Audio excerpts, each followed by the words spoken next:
Olá, boa noite. É notícia e entrevista hoje, Gleice Hoffmann. Ela é deputada federal e é presidente do Partido dos Trabalhadores, o PT. Foi senadora, ministra de Estado no governo Dilma. Gleice, boa noite para você. Boa noite, Kenneth. Prazer estar aqui. Prazer é nosso, obrigado. Está voltando para o É Notícia uma segunda vez. Verdade. Fizemos uma boa entrevista no ano passado e fazer agora com você novamente. Gleice, o assunto que está em pauta nos holofotes é o desastre climático no Rio Grande do Sul. A ciência diz, né, esses eventos climáticos extremos, eles vão se repetir. A região sul do Brasil tem um risco hidrológico alto de desastre desse tipo, de eventos desse tipo. Tem também, os cientistas dizem, com a laninha, seca. A gente sabe que as autoridades elas têm que se preparar nos 3 níveis, né? O que você acha que é preciso ser feito, Gleice? É preciso criar uma autoridade nacional de segurança climática, como se discute lá na pasta da Marina? É preciso endurecer a legislação ambiental? Como é que você avalia? Eu acho que é preciso, sim, a gente se precaver e tentar proteger o meio ambiente para que essas catástrofes não aconteçam de forma tão sequenciada. Desastres naturais sempre nós tivemos. O problema é que com as mudanças climáticas eles estão se acelerando. Isso. E se a gente não tomar medidas, vão se acelerar mais e a tragédia vai ser grande para as pessoas. Então, eu acho que essa situação do Rio Grande do Sul ela pode ensejar uma mudança no tratamento disso. Eu sou simpática a essa questão da autoridade climática. Eu acho que ter alguém que centralize isso, né, do ponto de vista da conservação e preservação ambiental, é muito importante, porque cuida tanto da legislação, como da atuação do executivo, como a sociedade, ou seja, alguém que olhe o todo para poder direcionar um plano para isso, né? E o Brasil precisa fazer isso urgente. Eu lembro, Kennedy, que até a Dilma sair, 2016, nós tivemos os índices mais baixos de desmatamento na Amazônia. Teve um programa muito eficiente que envolveu as Forças Armadas, o Ministério do Meio Ambiente, o Ministério de Ciência e Tecnologia, exatamente para a preservação e a criação das reservas ecológicas. Isso ajudou muito. O que aconteceu de lá para cá foi deixar passar a boiada, né? Abriu a porteira. Sim. Então, nós tivemos destruição do IBAMA, do ICMBio, da fiscalização. Né? Tudo. E um índice de desmatamento alarmante na Amazônia, no Pantanal. É óbvio que isso tem efeitos, né, na situação. Claro. Então, a chuva veio para cá. O Sul já é desmatado. O Rio Grande do Sul foi um dos primeiros estados a relativizar muito sua legislação ambiental, a permitir, né, que tivesse um avanço, por exemplo, nas plantações, sem se preocupar com mata ciliar, sem se preocupar com reserva. Então, hoje, a natureza paga o preço. Sim. E não adianta negar, é a realidade. Então, eu acho que a gente teria que aproveitar para fazer um grande programa voltado à questão ambiental, pode criar autoridade, enfim, aí o presidente tem que discutir com a Marina. Está discutindo com a Marina. A ideia, a princípio, era no nível ministerial, está no guarda-chuva lá do Ministério do Meio Ambiente. Agora a gente está falando que devia ser um ministro. Como é que você avalia isso? Pode ser, eu acho que para ter força... Para ter força tem que ser ministério, porque aí fica embaixo do presidente da República. Se for outro órgão, vai ficar embaixo de um ministro. Então, se você quer dar realmente importância para isso, eu acho que o Brasil tem que dar importância para isso, e o presidente vem dando. Né? Vai receber a COP, tem falado, recuperou os órgãos, tem colocado meta de não desmatamento. Eu acho que teria que ser. E tem que ter recurso para isso. Né? Assim como a gente tem que ter prevenção de desastres naturais também, porque eles vão acontecer. Não adianta a gente achar que não, vão acontecer. Então, como é que a gente tenta prevenir os efeitos tão perversos, né? Com a Dilma, nós também criamos, eu lembro, eu era da Casa Civil, nós criamos um grande programa, que era um programa de enfrentamento aos desastres naturais, de prevenção e enfrentamento. Ele tinha 4 eixos: monitoramento, o mapeamento, a gestão do risco e a prevenção. Eu lembro que foi criado o CEMADEM, não sei se você está recordado disso, que era um centro para fazer só essa parte de monitoramento do clima. Foram comprados radares, pluviômetros, tudo. Então, a gente tinha condições de prever uma catástrofe, uma inundação, uma enchente como essa. Você tinha 6 horas antes, você já sabia. Era pouco tempo, mas dava tempo de você tirar as pessoas, fazer... Eu não sei como é que está isso, né? Depois do golpe... O INPE agora vai receber um supercomputador que vai afinar e aumentar o espaço de previsão, prever com mais antecedência ainda. Bom. Mas houve um sucateamento no governo Temer e no governo Bolsonaro, tanto do INPE como do IBAMA, do ICMBio. Tudo, do INPE, aí o CEMADEM, o SENAD, a Defesa Civil, a parte de socorro, porque não tinha orçamento. Agora, veja a loucura que é. Quanto que nós vamos gastar agora para o Rio Grande do Sul? Isso. Se tivesse gasto antes. Muito dinheiro, né? É isso. Por que não Nem gastamos se antes? sabe ainda quanto, né? Aí os fiscalistas dizem, não, mas aí tem impacto. Isso vai ter impacto? Vai ter nada, Kennedy. Vai ter zero de impacto. Nós gastamos 800 bi, quase 800 bi na Covid. Que grande crise teve fiscal no Brasil? O que aconteceu com a dívida? Se nós gastássemos antes o que nós estamos gastando agora, que seria menos, não teria impacto, porque isso também não vai ter grandes impactos, esse gasto que nós vamos fazer. Só que aí você gasta depois que as pessoas já morreram, depois que as pessoas já perderam as suas coisas, depois... Entendeu? É uma lógica perversa. Tem que mudar, né? Claro que tem que mudar. Ô, Gleice, você está lá no Congresso, a gente sabe que tem forças conservadoras ali, o PT não construiu maioria, é difícil governar com o Congresso que tem essa situação, e tem muitos projetos que, na verdade, é para ampliar a destruição. Por exemplo, tem gente que reduzir a reserva legal na verdade, exatamente, reduzir a reserva legal na Amazônia, aumentar a possibilidade de desmatamento. O Cerrado, com desmatamento legal, já está tendo um ataque às nascentes. Você acha, assim, diante dessa realidade aí que tem o Congresso, é viável mudar a legislação lá? É difícil demais, Gleice? Não, é difícil demais. Se a gente for mexer nisso, eles querem retrocesso. Desde que a gente saiu do governo, já foram aprovadas diversas leis ali. A boiada foi passando. Foi passando. Portarias, decretos, tudo. Eles desestruturaram.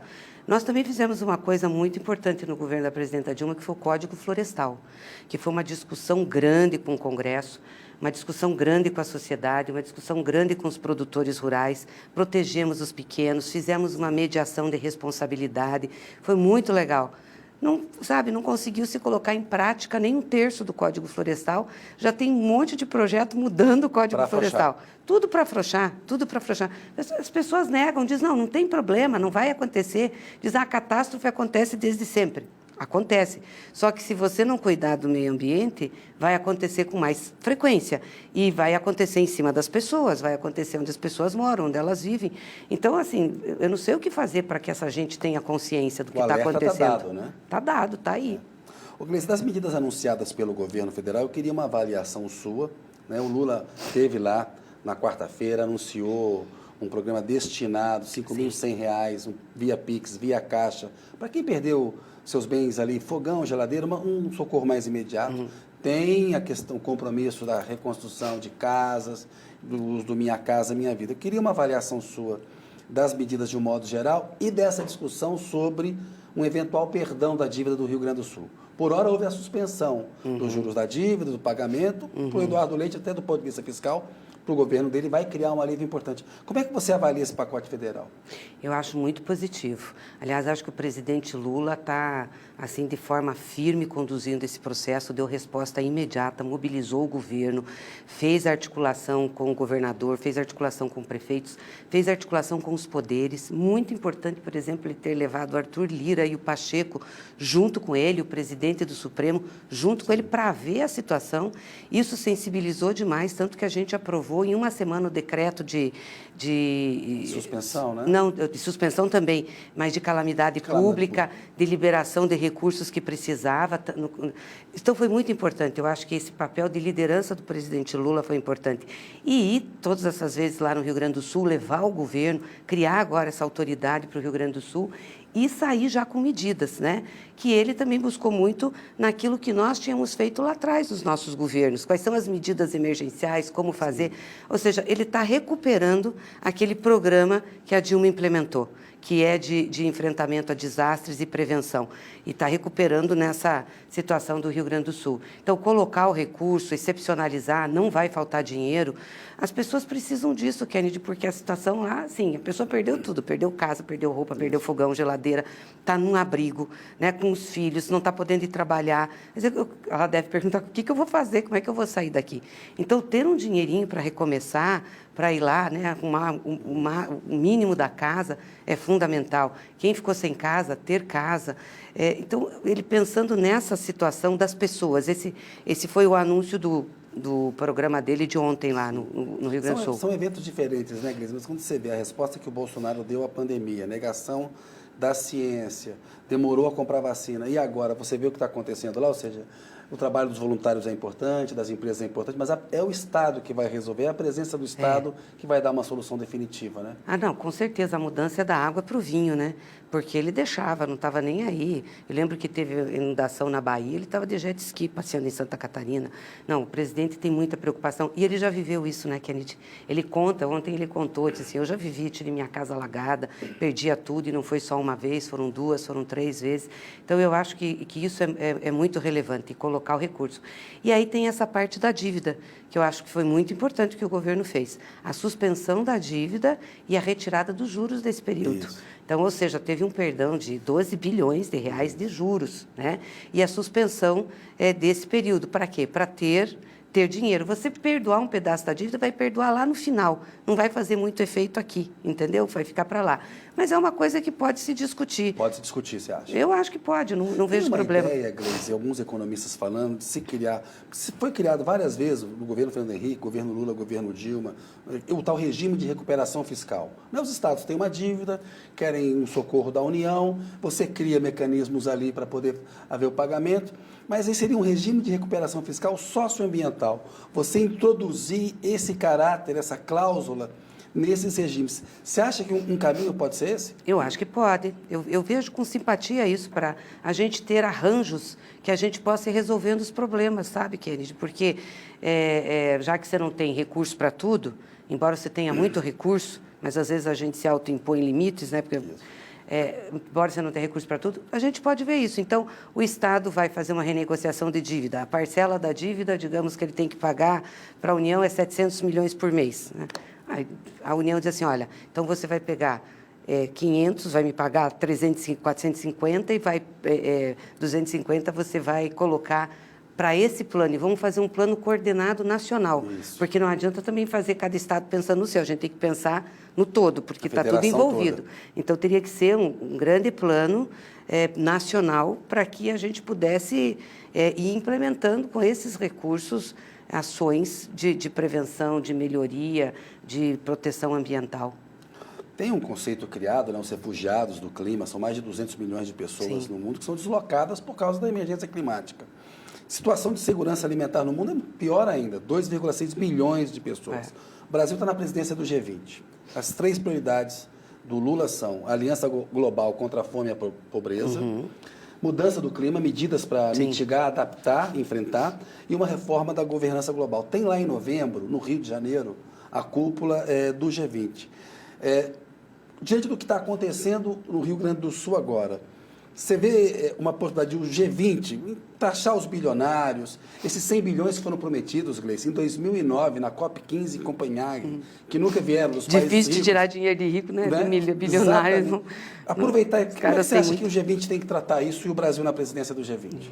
Eu acho que vai ser um momento importante, né? De uma olhada do mundo para cá e dos posicionamentos do presidente Lula. Essa pauta que você colocou de 3 pontos são muito importantes, né? A questão da governança, a questão ambiental e a questão da fome, da comida.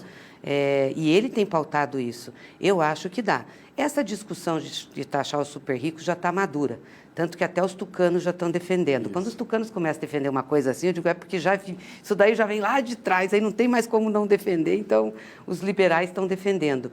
É porque é um escândalo, né, Kennedy? As pessoas têm um tanto de dinheiro e não pagar imposto. Aí pobre paga imposto, porque paga no salário, paga na comida que compra. Isso. Então, eu acho que isso é fundamental. E uma coisa interessante que o presidente está fazendo, e é claro, no âmbito do Brasil, ele está preocupado com a comida do povo, tanto que importou arroz, vai ser um arroz que vai sair a R$4 o quilo. Estava no supermercado 30 e poucos reais, 33, então vai sair a R$20. Pacote de 5 quilos, pacote de 5 quilos vai sair a R$20. E acho que, e ele deve estar pensando isso, né, porque a gente conversou esses tempos, de fazer umas ações mais efetivas daquilo que é básico. Quer dizer, feijão, arroz, farinha, óleo de cozinha. Quer dizer, o que é aquilo que é básico da comida do... Eu não estou falando nem da carne, falar alguma carne, pode ter carne moída, pode ter ovo. É importantíssima, né? Mas aquilo que está na mesa do povo, isso não pode deixar subir, gente, não pode deixar subir. Eu acho que ele está bem focado nisso.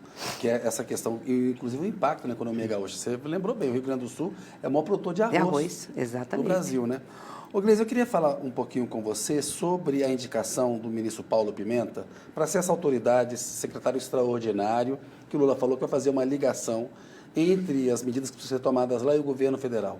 Teve uma crítica que foi a seguinte: o Pimenta é deputado federal, foi o deputado federal mais votado no Rio Grande do Sul, é visto como um possível pré-candidato ao governo, ao Senado. Isso vai virar uma disputa política com o Eduardo Leite. Como é que você responde a essa avaliação? Eu acho que uma avaliação como essa, ela só ajuda a criminalizar a política. Eu não gosto de criminalizar a política. Nós fazemos política, eu sou política, ele é político, o presidente é político. O Eduardo Leite é político. O Eduardo Leite é político, a gente passou por um concurso popular, né? Eu brinco, se você quiser ser gestor, então faça um concurso público e não uma eleição. Na eleição você debate ideias, debate linha, para onde você vai levar o processo. Eu gostei muito do presidente ter colocado o Pimenta, por alguns motivos. O primeiro, que o Pimenta é uma pessoa muito próxima do presidente.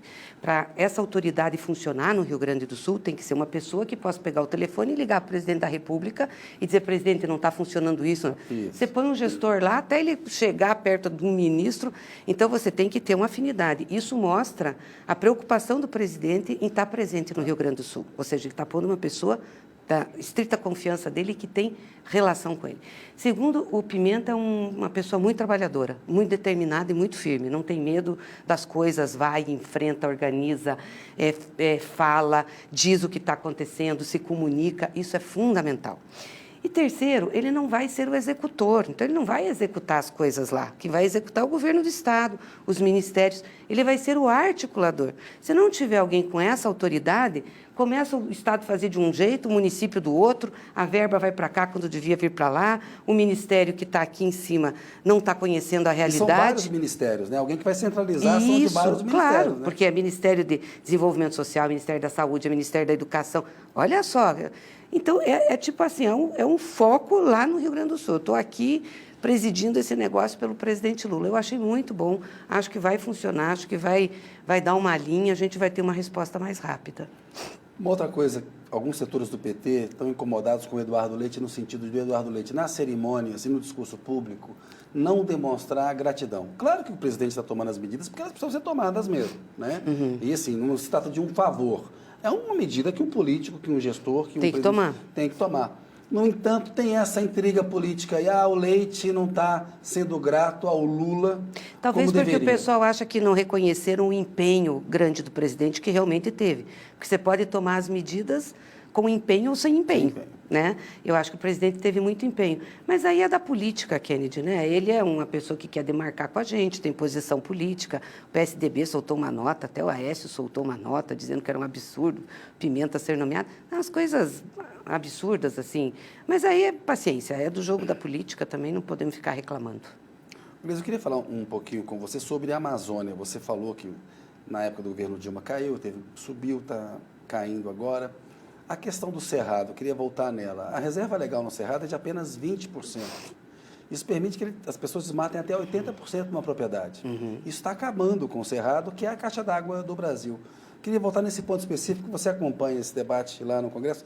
Você acha viável aumentar a reserva legal no Cerrado? Ou a gente tem que focar na fiscalização e apertar por causa dessa correlação de forças conservadora no Congresso? Não, se for pela correlação de forças, é inviável. Não é inviável. É inviável.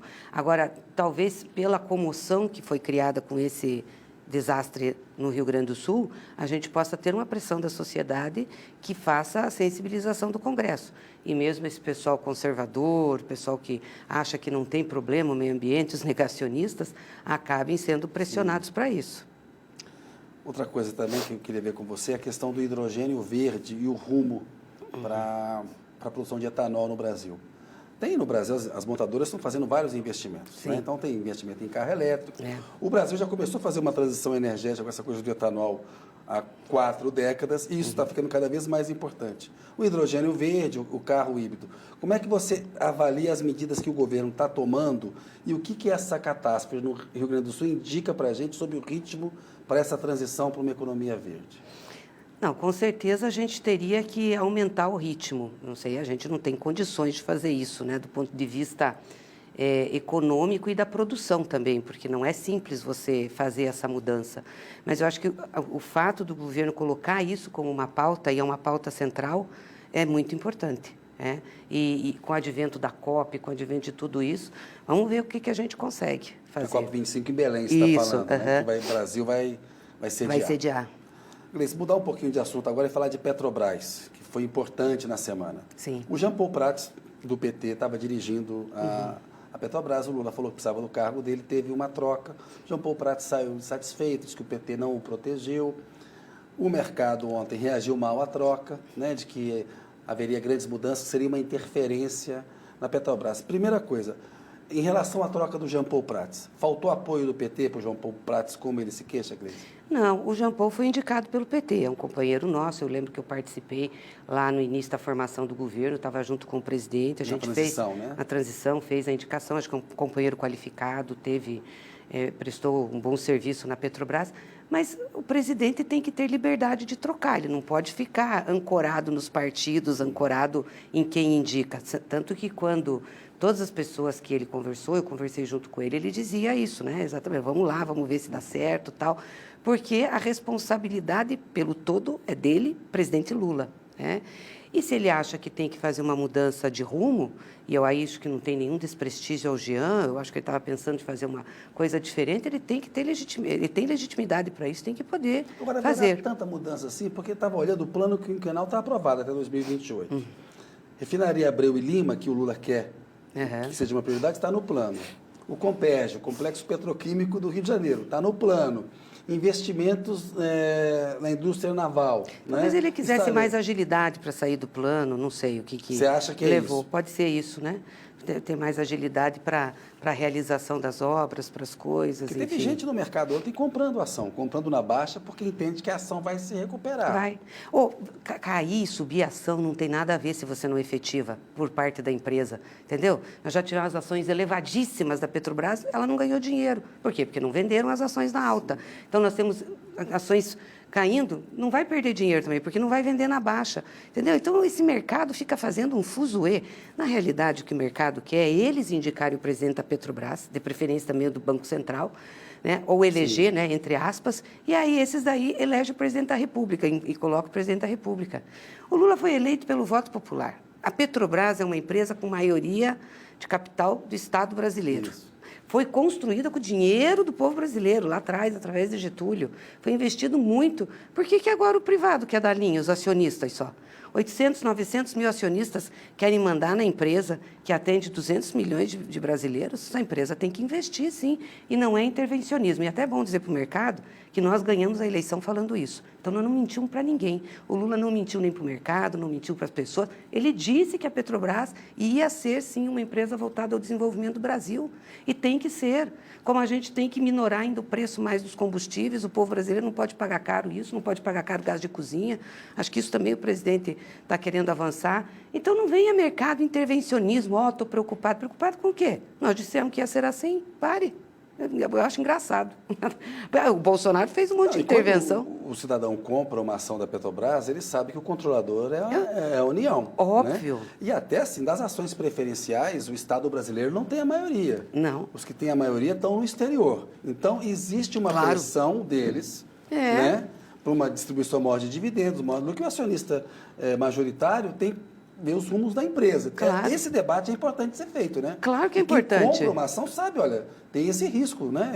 O Estado pode achar que é importante nesse momento fazer tal investimento. E aí, a Petrobras é uma empresa super segura, porque se tem a maioria do Estado brasileiro, não é uma empresa que quebra. Deixa eu te dar um dado só para você ver o absurdo que é esse negócio de distribuição de lucro e dividendo que foi feito no passado. O valor hoje da Petrobras, o valor de mercado, é cerca de uns 500 bi. Foi distribuído em 3 anos, 400 bilhões de reais em lucros e dividendos, quase o valor da companhia. Isso aí é um crime. Para que isso? Está engordando, está pondo dinheiro no bolso de quem? O que isso está revertendo para o Brasil? O que isso está revertendo para a Petrobras? O que isso está revertendo para o povo? Parte disso poderia ter sido investido, né? Claro que poderia. Por isso que estava aquele negócio dos dividendos extraordinários, que não vão distribuir os dividendos extraordinários, que foi a mais, né? Juros, o lucro a mais. Por quê? Porque tem um plano de investimento e se fosse distribuir, Distribuíram a metade, se fosse distribuir, tinha implicação em você ter dinheiro para investimento. Aí o mercado faz isso, não dá para... É importante você falar desse ponto, que inclusive empresas privadas de capital aberto têm esse dilema. Tem, claro. A direção da empresa quer distribuir menos dividendo para o acionista privado, 100% privado, dizendo o seguinte, eu preciso reter dinheiro no caixa para fazer investimentos que vão aumentar o valor da companhia, render mais e você vai ganhar mais depois do que eu tiver esse dinheiro agora. Porque você não precisa ganhar tudo. Existe no setor privado. Claro que existe, e tem que existir na Petrobras. Agora, quando faz na Petrobras, parece que é intervenção, você tem que distribuir tudo. Ora, você pode distribuir de forma mais lenta. Ninguém vai morrer por isso. Os coitadinhos que estão lá como acionistas não são pobrinhos, não. Seguram bem o tranco. Você citou aí o Banco Central, teve recentemente uma mudança no ritmo da queda de juros. Uma divisão. Na ata anterior, eles tinham sinalizado que iam reduzir meio ponto percentual na Selic, não diminuíram 0,25. Como é que você vê esse fato, Gleice? Um crime. Eu não canso de falar que esse presidente do Banco Central é um criminoso, porque não há motivo de a gente reduzir a redução dos juros. Nós teríamos que aumentar. Aumentar o ritmo de queda. Aumentar o ritmo de queda. A inflação está sob controle. A gente está com todos os indicadores econômicos positivos, não temos crise, a dívida pública brasileira não está estourada, nós não devemos em moeda externa, a gente só deve para nós mesmos, só tem dívida interna, temos reservas internacionais parrudas, por que impor uma taxa de juros nisso? A decisão ali é política. Esse menino tem uma decisão política, é um cara do mercado, ligado ao Paulo Guedes, que ajudou o Bolsonaro. Está de saída. Está de saída, quer fazer bonitinho para o mercado, fica falando mais do que deve, entendeu? Dando entrevista. Ele, quando teve a mudança da meta de 25, que era para ter superávit... Eles tinham anunciado meio e reduziram 25, né? Ele fez isso do coisa, estou dizendo a meta fiscal. A meta fiscal. Ele fez um terrorismo fiscal e monetário. Organizou o mercado para pressionar, para dizer, não, vai ter inflação, vai ter problema. E aí nós temos os juros mais altos do planeta. É do planeta. Não tem nada que chegue perto aos nossos juros. Aí isso tem impacto a gente que paga juros no cartão de crédito, que é 300 e poucos por cento, no cheque especial 100 e pouco. Essa gente está louca. Para que isso? E tem uma cobrança sobre o rito das coisas, né, Gleice? Na ata passada, eles haviam sinalizado meio ponto. Ele foi para uma reunião privada nos Estados Unidos e sinalizou que ia reduzir 0,25 para investidores privados, né, que souberam disso.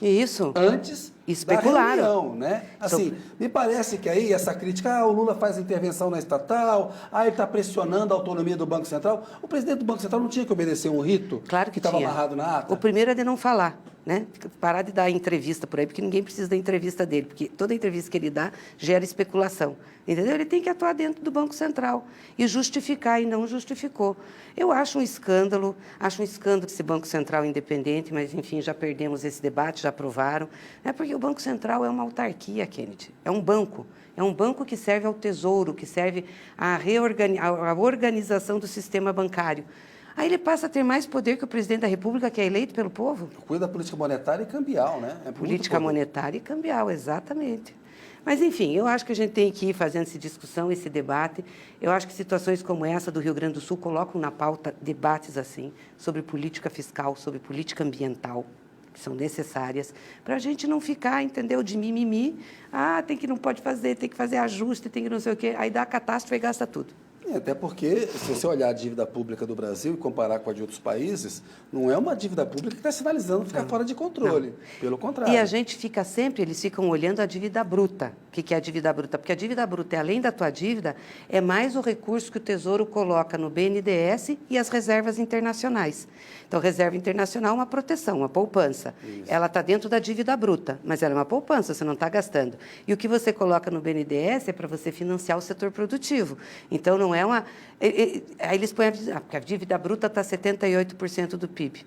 E daí, se tiver 79%? Qual é? O que você importa na dívida é o seguinte, você tem condição de administrá-la, você tem parrudo financeiramente, o Brasil é. Então, não adianta ficar... E essas agências de avaliação de risco não estão com esse alarmismo, né? Claro que Pelo não. contrário. Aliás, nem os investidores, porque o Brasil é o segundo destino de investimento estrangeiro hoje do mundo. E os investimentos estrangeiros cresceram muito aqui. É só esse povo tupiniquim liberal nosso que está com a cabeça ainda muito atrasada. Gleice, vou pedir licença um minutinho. A notícia volta daqui a pouco com a presidente do PT, Gleisi Hoffmann. Olá. A notícia está de volta com Gleice Hoffmann, a presidente do PT.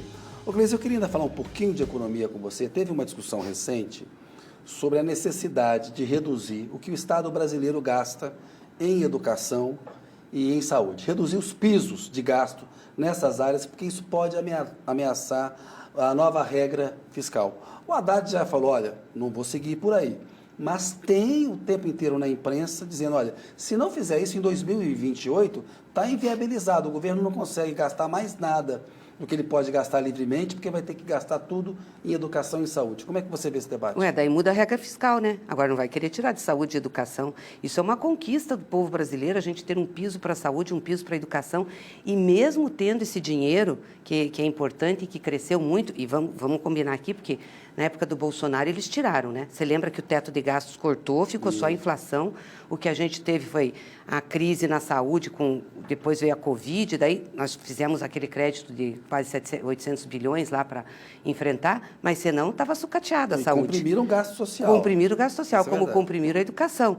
Uma catástrofe, não pode isso. Um país como o Brasil, educação, como diz o Lula, é investimento. Nós temos que investir, as pessoas têm que ir para a escola desde criança, tem que ter creche, tem que ter ensino básico, tem que ter ensino médio, tem que ter universidade, tem que ter ensino técnico, tem que ter profissionalizante. Nós somos um país de mais de 200 milhões de pessoas. A gente tem que educar nosso povo. Olha o que a China faz. A educação lá, mesmo os países europeus, nós vamos ficar para trás? Não pode. Então, não pode reduzir nem de saúde. Então, eu não sei o que vai ser feito. Muda o arcabouço fiscal? Qual é o problema de mudar? Já mudamos tantas vezes. E poderia mudar em que sentido? Excluir isso das despesas? Eu, por exemplo, defendo que esses dois gastos que são fundamentais sejam gastos fora das regras fiscais. Fora das regras fiscais. Eles têm, claro, a forma de reajuste, não é uma coisa liberada, tem uma forma de reajuste, é tanto por cento do imposto, tanto não sei do quê, mas fora das regras fiscais, para a gente poder construir esse país, senão nós não vamos sair do problema, né, que a gente tem. Investimento em educação e saúde é uma coisa básica para a formação do país, né? Não, fundamental. Saúde é vida e educação é o desenvolvimento, né? Não tem país que se desenvolva se não tiver a população com um nível de educação adequado. Gleice, queria passar agora um pouquinho de volta para a política. Você está na presidência do PT há bastante tempo. Foi a primeira mulher a presidir o PT, assumiu em 2017, pouco antes do impeachment da Dilma. Lava Jato já estava em curso. Houve a prisão do Lula, ele foi para Curitiba. Lula sai da prisão, vem o governo Temer, vem o governo Bolsonaro, a campanha, o Lula volta para a presidência, tem a transição e o ano que vem tem eleição para a presidência do PT. Faz um balanço aí da sua gestão na presidência do PT, Gleice. Estamos vivos, apesar de muita gente dizer que íamos morrer. Eu lembro, eu assumi em 2017, foi logo depois do impeachment da Dilma. O impeachment foi em 2016. É que em maio ela foi afastada, foi confirmado depois. Isso. Você assumiu assim que ela foi afastada naquela votação da Câmara. Isso, assumiu lá. Então foi Uma muito guerra. Difícil, porque nós tínhamos sido limpados do governo, PT, né? E todo mundo dizia, não, o PT vai morrer, não tem, acabou isso aí agora com Dilma, acabou Lula, acabou tudo. Eu digo, não vai acabar esse negócio, não. E foi uma resistência muito grande. Agora, o PT tem uma coisa maravilhosa que é a militância, né, Kenneth? É inigualável. Os nossos militantes amam esse partido, amam a causa do partido, sabe? É gente que tem garra. E eu lembro que, assim, a gente estava absolutamente sozinhos, porque até os partidos mais do nosso campo estavam meio contra a gente. Tinham muita reclamação do próprio governo, da relação que tiveram no governo com a Dilma, mesmo a relação política com o PT. Então, deixaram, era nós e nós. Era nós, daí os movimentos sociais, o MST foi importante, o MAB, o movimento sindical. Então, o que a gente tinha que fazer naquela hora? Resistir. Meu avô dizia assim, gato no canto só tem, aquado por cachorro, só tem duas saídas. Ou ele morre, deixa o cachorro matar, ou ele sai por cima. Às vezes perde uma orelhinha, machuca a patinha, mas ele sai vivo. E eu acho que foi um pouco o que aconteceu com a gente. E também uma direção muito firme do presidente Lula, né? O presidente Lula é um resistente. Ele vem da onde vem e se tornou presidente da República porque ele entende de resistência e entende de luta. Então, a gente coesionou e disse assim, aqui, nós temos que defender aqui. Vamos defender o PT, vamos defender o que nós pensamos. Não adianta querer ficar falando amplamente com a sociedade, porque ninguém estava escutando a gente, né? Todo mundo contra a Dilma. Aí veio o negócio da Lava Jato, que foi aquela perseguição em cima de um monte de gente, a prisão do Lula. Então, não adiantava, às vezes, o pessoal dizia, tem que ampliar. Eu digo, mas vamos ampliar para onde? Ninguém quer nem sentar com a gente para falar. A eleição de 2020, 2018, nós só conseguimos um partido para ser aliado nosso, que foi o PCdoB, e que fechou na última hora.